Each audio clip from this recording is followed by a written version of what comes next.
خدایان آنانوکی ها تصمیم میگیرن که خدمتگزاران جدیدی برای خودشون بسازند و اینجا نسل دوم آدم و حوا به وجود میاد.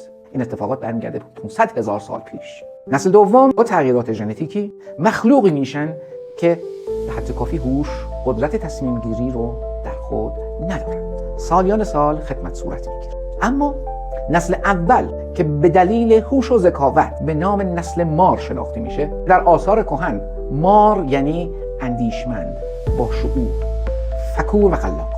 نسل دوم آدم و حوا به شدت بیگاری میدن، سوء استفاده ازشون میشه. نسل اول حس قرابت داره، حس همخونی داره.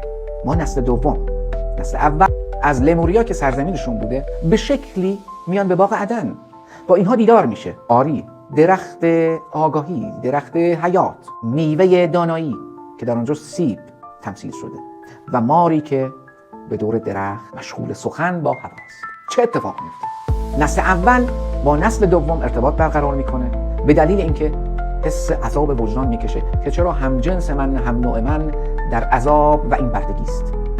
و اینجا پس از جلسات متمادی نسل اول نسل دوم رو تفهیم میکنه که تو برهنه هستی و اینجا برهنگی، لخت بودن و بی‌لباس بودن معنا نمیده.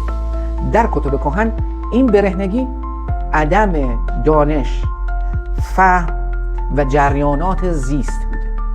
اما نسل اول و نسل دوم از بهشت، باغ عدن، به سمت لموریا، سرزمین نسل اول، رجعت میکنند. اما خدایان اینجا خدمتگزاران رو از دست دادن، فلذا تصمیم میگیرند که خدمه جدید و خدمتگزاران نوعی رو برای خودشون دست پا کنند. در طی این فرایند در آتلانتیس که آذوباشگاه‌های بزرگ اینها بوده، پریان دریایی، ناشام‌ها، مخلوقاتی همچون گرگینه‌ها و بسیار بسیار که موجود بوده رو خلق کردند، ولی هیچ کدام آن خاصی که در ذهن اینها بوده رو تامین نکرده.